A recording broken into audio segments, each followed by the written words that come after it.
টাকা পয়সা নাই, আমার আব্বাও কাপড় নিয়ে আসেনি, আমার দুই বেটা বাইনা ধরেছে, আল্লাহ ব্যবস্থা দিয়ে দাও, কেমন করে কাপড় দেব কাপড় দেব।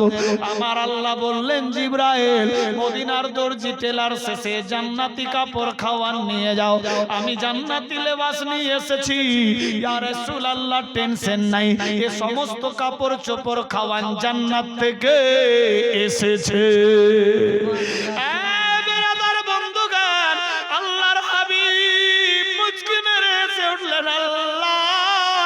আমার নাতিরা জান্নাতি লেবাস পরিধান করেছে।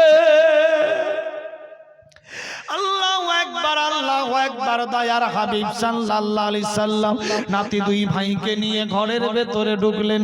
আল্লাহু আকবার, বসতে দেওয়া হলো। আব্বা গো সেলাম নেন, সেলাম কেলাম হয়ে গেল। বাপ বাটিতে কথা হচ্ছে, আব্বা কি দরকার ছিল ডবল ডবল কাপড় আনার, এ পুটলিতে কাপড় নিয়ে এসো, খাওয়ান নিয়ে এসো। গভীর রাত্রে দর্জি এসেছিল দেওয়ার জন্য।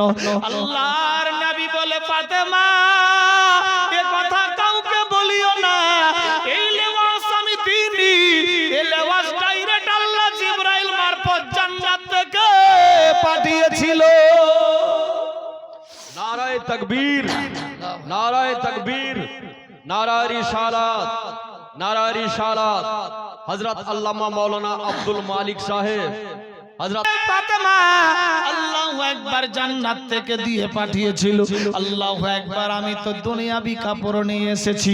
হাইরাতে খাতুনে জান্নাত সুইচ অফ হয়ে গেলেন। আল্লাহু আকবার, দুই নাতিকে ঘরের মধ্যে নিলেন। সময় হয়ে গেল ঈদগাহের ময়দানে যেতে হবে সাত সকাল। আল্লাহু আকবার, নবী আমার মুচকি মেরে আস্তে আস্তে আল্লাহু আকবার ঈদগাহের ময়দানে যাবে। মদিনাবাসীরা সবাই ঈদগাহের ময়দানে ভিড় লাগিয়েছে।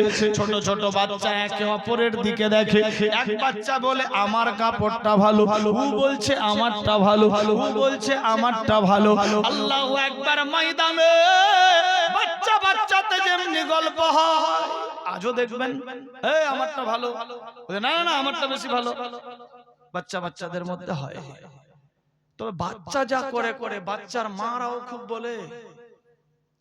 বেরাদার কি বলে জানেন, নিজের স্বামীকে দেখ রমজানের বাপ রমজানের মায়ের জন্য কত ভালো কাপড় নিয়ে এসছে, আর আমার জন্য কি গুদরি কোম্পানি নিয়ে এসছো। বেরাদার নিজের স্বামী এনে দিল তারিফ নেই, অন্যজনের তারিফ। আল্লাহু আকবার। তবে এইখানকার মেয়েরা ভালো, স্বামী যেটা এনে দেয় ওটাই আলহামদুলিল্লাহ বলে দেয়, নাকি বেরাদার? হাসছেন কেন হুজুর?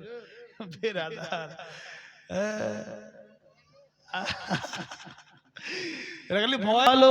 বলছে আমারটা ভালো, ও বলছে আমারটা ভালো। এমত অবস্থায় দয়ার নবী দুই নাতিকে ঘাড়ে নিয়ে চলতে লাগলো। ঈদগাহের ময়দানে চলতে লাগলো। দুই কাঁধেতে বসে আছেন হোসেন হাসান, ধীরে ধীরে চলেন নবী ঈদগাহের ময়দান। সুবহানাল্লাহ। বড়া দুই কাঁধেতে বসে আছেন হোসেন হাসান, ধীরে ধীরে চলেন নবী ঈদগাহের ময়দান। দুই কাঁধেতে বসে আছেন হোসেন হাসান, ধীরে ধীরে চলেন নবী ঈদগাহের ময়দান। কাল সকালে ঈদের নামাজ, ও গো মা জননী, এখনো কি নতুন পোশাক কিনা মোদের হয়নি? ইমাম হাসান হোসেন বলছেন নিজের মাকে, একটু সুবহানাল্লাহ বলবেন জায়গা জায়গা, সুবহানাল্লাহ।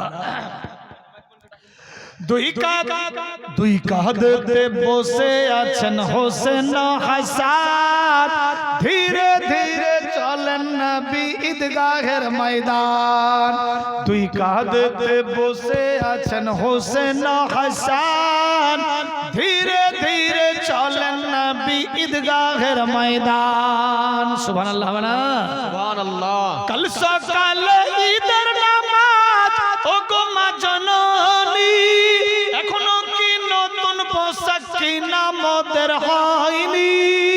কাল সকালে ঈদের নামাজ, ও গো মা জননী, এখনো কি নতুন পোশাক সাকিনা মদের হয়নি জান্নাত রানী মা ফাতেমা করেন বয়ান জান্নাত রানী মা ফাতেমা করেন বয়ান ধীরে ধীরে চলেন নবী ঈদগাহের ময়দান দুই কাঁধে বসে আছেন হোসেন হাসান ধীরে ধীরে চলেন নবী ঈদগাহের ময়দান সুবহানাল্লাহ হবে না ছোট কালের কম্পিটিশন চলছে লেখালেখি কার হাতের লেখা ভালো বল মাগো দেখি সুবহানাল্লাহ।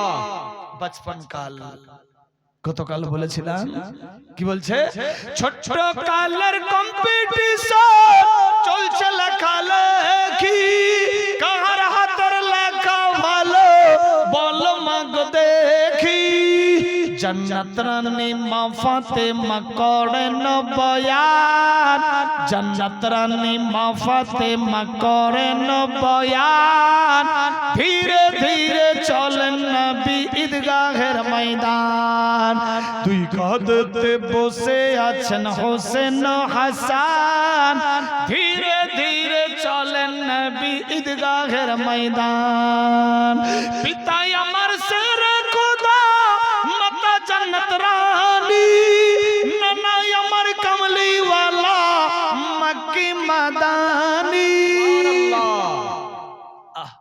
কি বলছেন নওয়াসায়ে রাসূল পিতাই আমার সেরে খোদা মাতা জান্নাত রানী নানাই আমার কমলি ওয়ালা মক্কি মাদানী পারেনি ঘটাতে সান এ জিদ মারওয়ান পারেনি ঘটাতে সান এ জিদ মারওয়ান ধীরে ধীরে চলেন নবী ঈদগাহের ময়দান দুই কাঁধে বসে আছেন হোসেন হাসান ধীরে ধীরে চলেন নবী ঈদগাহের ময়দান আল্লাহু আকবার হযরত ইমাম হাসান হুসেন কে নবী মুস্তাফা ঘরে নিয়ে চললেন